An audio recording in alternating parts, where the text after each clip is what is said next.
നമസ്തേ, പ്രീതാസ് കെല്ലറിലേക്ക് സ്വാഗതം. എല്ലാവരും സുഖമായിരിക്കുന്നു എന്ന് വിശ്വസിക്കുന്നു. ഇന്ന് നമ്മളിവിടെ ഉണ്ടാക്കാൻ പോകുന്നത് ഒരു മുട്ടക്കറിയാണ്. തേങ്ങയും കാഷ്നട്ട് പേസ്റ്റും ഒന്നുമില്ലാതെ തന്നെ നല്ല കുറുകിയ ചാറോട് കൂടിയിട്ടുള്ള ഒരു മുട്ടക്കറിയാണ്. സാധാരണ നമ്മൾ യൂസ് ചെയ്യുന്ന മസാലകൾ മാത്രമേ ഉള്ളൂ, എന്നാൽ ഒരു ഡിഫറെൻറ്റ് ടേസ്റ്റുമാണ് ഇതിന്. ഇത് ചോറിനും ചപ്പാത്തിക്കും എല്ലാറ്റിൻ്റെയും കൂടെ പോകുന്ന ഒരു അടിപൊളി മുട്ടക്കറിയാണ്. അപ്പോൾ വീഡിയോ എല്ലാവരും സ്കിപ്പ് ചെയ്യാതെ മുഴുവനായിട്ട് കാണുമെന്ന് വിചാരിക്കുന്നു. വീഡിയോ ഇഷ്ടമായിട്ടുണ്ടെങ്കിൽ ലൈക്ക് ചെയ്യാനും മറ്റുള്ളവർക്കൊക്കെ ഒന്ന് ഷെയർ ചെയ്ത് കൊടുക്കാനും മറക്കില്ലല്ലോ. സബ്സ്ക്രൈബ് ചെയ്യാത്തവർ ഒന്ന് സബ്സ്ക്രൈബ് ചെയ്യാനും മറക്കല്ലേ. എന്നാൽ നമുക്ക് സമയമൊട്ടും കളയാതെ എത്രയും പെട്ടെന്ന് തന്നെ ഈ മുട്ടക്കറി എങ്ങനെ ഉണ്ടാക്കുന്നത് എന്ന് നോക്കാം. മുട്ടക്കറി ഉണ്ടാക്കാൻ വേണ്ടിയിട്ട് ഞാനിവിടെ 7 മുട്ട പുഴുങ്ങിയെടുത്തിട്ടുണ്ട്. പുഴുങ്ങിയതിന് ശേഷം അതിൻ്റെ തോടൊക്കെ കളഞ്ഞ് നന്നായിട്ട് കഴുകി വെള്ളമൊന്നുമില്ലാതെ എടുത്ത് വെച്ചിട്ടുണ്ട്. മുട്ടയൊക്കെ നിങ്ങളുടെ ഇഷ്ടത്തിനനുസരിച്ചിട്ട് എടുത്തോളൂ. എത്ര വേണമെന്നുണ്ടെങ്കിൽ അതിനനുസരിച്ചിട്ട് എടുത്തോളൂ. ഇനി നമുക്കിതൊന്ന് കട്ട് ചെയ്തെടുക്കണം. ഞാനിതാ ഒന്ന് നടു പിളർന്നിട്ട് രണ്ടാക്കിയിട്ടൊന്ന് കട്ട് ചെയ്യുന്നുണ്ട്. വരഞ്ഞു കൊടുക്കുന്നില്ല. നിങ്ങൾക്ക് വേണമെന്നുണ്ടെങ്കിൽ ഇങ്ങനെ ഇതുപോലെ കട്ട് ചെയ്യാതെ ഒന്നായിട്ട് ഇടുകയാണെങ്കിൽ ഒന്ന് ചെറുതായിട്ടൊന്ന് വരഞ്ഞു കൊടുത്താൽ മതി. 4 സൈഡും ഒന്ന് വരഞ്ഞു കൊടുത്താൽ മതി. ഇതുപോലെ കട്ട് ചെയ്തിട്ട് മുട്ടക്കറി ഉണ്ടാക്കുമ്പോൾ ആ മുട്ടക്കറിയിൽ മസാലയൊക്കെ നന്നായിട്ട് പിടിച്ചിരിക്കും. ഇപ്പം ഇതുപോലെ കട്ട് ചെയ്തില്ല. ഇതുപോലെ നമുക്ക് ബാക്കിയുള്ള മുട്ടകളെല്ലാം ഒന്ന് കട്ട് ചെയ്തെടുക്കാം. പിന്നെ ഈ കറിയിലേക്ക് വേണ്ടിയിട്ട് മീഡിയം സൈസിലുള്ള 4 സവാള തൊലിയൊക്കെ കളഞ്ഞ് കഴുകി എടുത്തിട്ടുണ്ട്. ഇതുപോലത്തെ 4 സവാള എടുക്കുക. കാരണം നമ്മൾ നേരത്തെ പറഞ്ഞ പോലെ ഇതിൽ തേങ്ങയും കാഷ്നട്ട് പേസ്റ്റ് ഒന്നും ചേർക്കണില്ല. സവാളയുടെ കൊഴുപ്പ് മാത്രമേ ഉള്ളൂ. അപ്പം 4 സവാള എടുക്കുക. 2 തക്കാളി എടുത്തിട്ടുണ്ട്. അത്യാവശ്യം വലുപ്പത്തിലുള്ള 2 തക്കാളി. ഇത് നല്ല പുളിയുള്ള തക്കാളിയാണ്. നാട്ടിലെ തക്കാളിക്ക് നല്ല പുളിയാണ്. അതുകൊണ്ട് 2 തക്കാളി എടുത്തിട്ടുണ്ട്. പുളിയില്ലാത്ത തക്കാളി ആണെങ്കിൽ ഒരു 3 എണ്ണമൊക്കെ എടുത്തോളൂ. വലിയൊരു കഷ്ണം ഇഞ്ചിയും തൊലിയൊക്കെ കളഞ്ഞ് കഴുകി എടുത്തിട്ടുണ്ട്. കുറച്ച് വെളുത്തുള്ളി അല്ലി എടുത്തിട്ടുണ്ട്. 4 പച്ചമുളകും ഇതിലേക്ക് എടുത്തിട്ടുണ്ട്.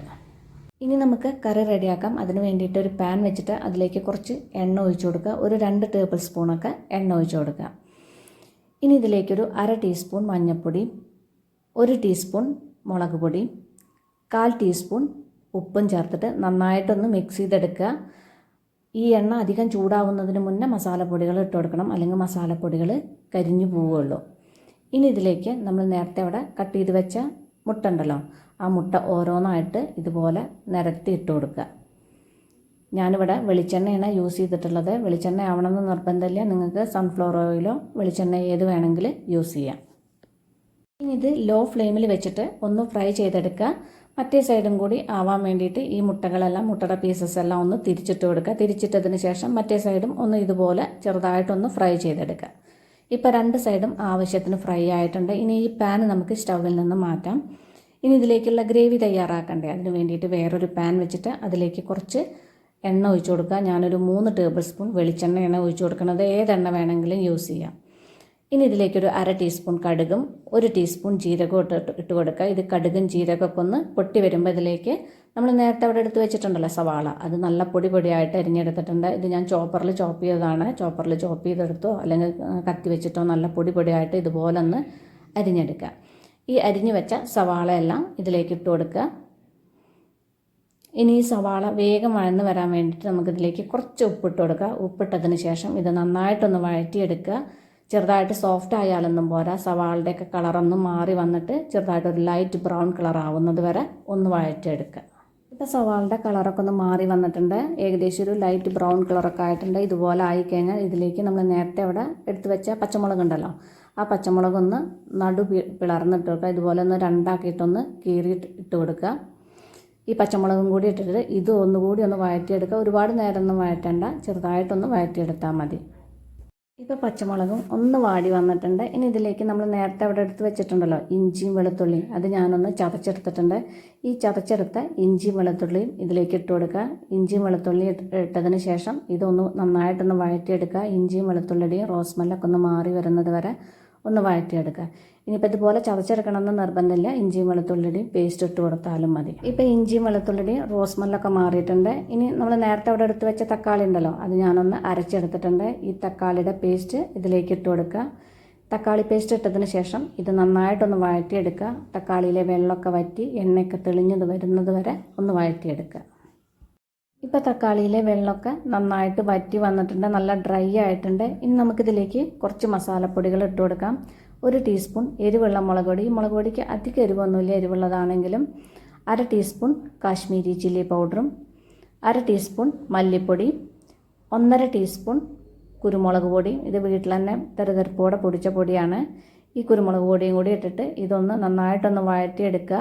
ആ മസാലയുടെയൊക്കെ പച്ചമണമൊക്കെ ഒന്ന് മാറിയിട്ട് മസാലയൊക്കെ നല്ല മൂത്ത സ്മെല്ല് വരില്ലേ, അതാവുന്നത് വരെ ഒന്ന് വഴറ്റിയെടുക്കുക. ഇപ്പം മസാലയൊക്കെ നന്നായിട്ട് മൂത്ത് വന്നിട്ടുണ്ട്. നല്ല മസാലയൊക്കെ മൂത്ത നല്ല സ്മെല്ല് വന്നിട്ടുണ്ട്. ഇനി ഇതിലേക്ക് നമുക്ക് കുറച്ച് വെള്ളം ഒഴിച്ചു കൊടുക്കാം. ഞാനിപ്പോൾ അത് കെറ്റിൽ നിന്ന് അങ്ങനെ ഒഴിച്ചു കൊടുക്കുകയാണ്. ചൂടുവെള്ളം ആവണമെന്ന് നിർബന്ധമൊന്നുമില്ല. തണുത്ത വെള്ളമോ ചൂടുവെള്ളമോ ഏത് വെള്ളം വേണമെങ്കിലും നമുക്ക് ഒഴിച്ചു കൊടുക്കാം. ഏകദേശം ഒരു 1.5 കപ്പ് വെള്ളമൊക്കെ ഒഴിച്ചു കൊടുക്കുക. നമ്മൾ മിക്സ് ചെയ്യുമ്പോൾ ഗ്രേവിയുടെ തിക്നെസ് നോക്കിയിട്ട് ആവശ്യത്തിനനുസരിച്ചിട്ട് ഒഴിച്ചു കൊടുത്താൽ മതി. കുറച്ച് വെള്ളം കൂടി ഞാനിതിലേക്ക് ഒഴിച്ചു കൊടുക്കുന്നുണ്ട്. കാരണം ഇത് കുറുകി വരുമ്പോൾ ഗ്രേവി നല്ല തിക്കാവും. അപ്പോൾ കുറച്ച് വെള്ളം കൂടി ഒഴിച്ചു കൊടുക്കുന്നുണ്ട്. ഇനി ഈ ഗ്രേവിയിലേക്ക് ആവശ്യത്തിനുള്ള ഉപ്പ് കൂടി ഇട്ട് കൊടുക്കുക. കുറച്ച് ഉപ്പേനെ ഇട്ട് കൊടുക്കണുള്ളൂ. കാരണം നമുക്ക് വേണമെന്നുണ്ടെങ്കിൽ പിന്നെ നോക്കിയിട്ട് ഇട്ട് കൊടുക്കാമല്ലോ. ഉപ്പിട്ടതിന് ശേഷം നന്നായിട്ട് ഇതേപോലെ മിക്സ് ചെയ്യുക. മിക്സ് ചെയ്തതിന് ശേഷം അടച്ചു വെച്ചിട്ട് ലോ ഫ്ലെയിമിലൊരു 5 മിനിറ്റ് കുക്ക് ചെയ്യുക. ഇപ്പോൾ ഒരു 5 മിനിറ്റ് കഴിഞ്ഞിട്ടുണ്ട്. അടപ്പ് തുറന്ന് നന്നായിട്ടൊന്ന് മിക്സ് ചെയ്തെടുക്കുക. നമ്മുടെ ഗ്രേവി ഒന്നുകൂടി കുറുകി വന്നിട്ടുണ്ട്. കാരണം സവാളയൊക്കെ നന്നായിട്ട് വെന്തിട്ട് ഗ്രേവി ഒന്നുകൂടി കുറുകി വന്നിട്ടുണ്ട്. ഇതുപോലെ നല്ല കൊഴുത്ത ഗ്രേവി ആയിരിക്കണം, എന്നാലേ നമ്മുടെ കറിക്ക് നല്ല ടേസ്റ്റ് ഉണ്ടാവുള്ളൂ. ഉപ്പൊക്കെ പാകല്ലേ നോക്കുക. ഞാൻ ഉപ്പ് നോക്കിയപ്പോൾ കുറച്ച് ഉപ്പിൻ്റെ കുറവുണ്ട്. ഞാനിതിലേക്ക് കുറച്ച് ഉപ്പ് കൂടി ഇട്ട് കൊടുക്കുന്നുണ്ട്. അതാണ് നേരത്തെ പറഞ്ഞ ആവശ്യത്തിനനുസരിച്ചിട്ട് പിന്നെ ചേർത്ത് കൊടുത്താൽ മതി എന്ന് പറഞ്ഞത്. ഉപ്പിട്ടതിന് ശേഷം നന്നായിട്ടൊന്ന് മിക്സ് ചെയ്തെടുക്കുക. മിക്സ് ചെയ്തെടുത്ത് കഴിഞ്ഞിട്ട് നമ്മൾ നേരത്തെ അവിടെ ഫ്രൈ ചെയ്ത് വെച്ചിട്ടുള്ള മുട്ട ഉണ്ടല്ലോ, ആ മുട്ടയുടെ പീസസ് ഓരോന്നായിട്ട് വിട്ടിട്ട് ഇട്ട് കൊടുക്കുക.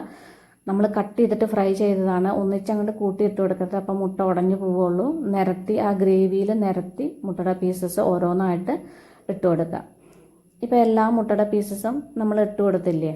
ഇനി ബാക്കിയുള്ള ആ മസാല, എണ്ണയും മസാലയില്ലേ, അത് നമുക്കിതിലേക്ക് ഒഴിച്ചു കൊടുക്കാം. കാരണം അതിൽ നല്ല മുട്ടയുടെയൊക്കെ നല്ല ടേസ്റ്റ് ഉണ്ടാവും. അപ്പോൾ ഈ എണ്ണയും മസാലയും ഇതിലേക്ക് ഒഴിച്ചു കൊടുക്കുക. ഒഴിച്ചു കൊടുത്തതിന് ശേഷം ഇത് അടച്ചു വെച്ചിട്ട് ഒരു 1-2 മിനിറ്റ് കൂടി ഒന്ന് കുക്ക് ചെയ്തെടുക്കുക. ഇപ്പോൾ ഒരു 2 മിനിറ്റ് കഴിഞ്ഞിട്ടുണ്ട്. ഗ്രേവി ഒന്നുകൂടി കുറുകി വന്നിട്ടുണ്ട്. മുട്ടയിലേക്ക് ഉപ്പും മസാലയൊക്കെ നന്നായിട്ട് പിടിച്ചിട്ടുണ്ട്. ആ മുട്ടയൊക്കെ ഇപ്പോൾ കഴിക്കാൻ നല്ല ടേസ്റ്റാണ്. ഗ്രേവി ഇതാ ആവശ്യത്തിനുള്ള കൊഴുപ്പാണ് ഉള്ളത്. ഇതുപോലെ നല്ല കൊഴുത്താലാണ് നമ്മുടെ കറിക്ക് നല്ല ടേസ്റ്റ് ഉണ്ടാവുള്ളൂ. ഇനി ഇതിലേക്ക് ഒരു 2 തണ്ട് കറിവേപ്പില ഊരിയിട്ട് ഇതിലേക്ക് ഇട്ട് കൊടുക്കുക. കുറച്ച് പൊടിയായി അരിഞ്ഞ മല്ലിയിലയും കൂടി ഇട്ട് മിക്സ് ചെയ്യുക. മിക്സ് ചെയ്തിട്ട് സ്റ്റൗ ഓഫ് ചെയ്തിട്ട് അടച്ച് വെച്ചിട്ട് കുറച്ച് നേരം ഒന്ന് റെസ്റ്റ് ചെയ്യാൻ വയ്ക്കുക. അതിനുശേഷം നമുക്കിതൊരു സെർവിങ് ബൗളിലേക്ക് മാറ്റാം. അപ്പോൾ ഈ അടിപൊളി മുട്ടക്കറി എല്ലാവരും ഒന്ന് ട്രൈ ചെയ്ത് നോക്കൂ. ഇത് ചോറിൻ്റെയും ചപ്പാത്തിയുടെയും ആപ്പത്തിൻ്റെയും എല്ലാറ്റിൻ്റെയും കൂടെ പോകുന്ന ഒരു അടിപൊളി മുട്ടക്കറിയാണ്. ട്രൈ ചെയ്ത് നോക്കിയിട്ട് ഫീഡ്ബാക്കൊക്കെ എന്നെ അറിയിക്കാൻ മറക്കല്ലേ. അപ്പം നമുക്കിനി അടിപൊളി പുതിയ റെസിപ്പിയുമായി കാണാം. നന്ദി, നമസ്കാരം.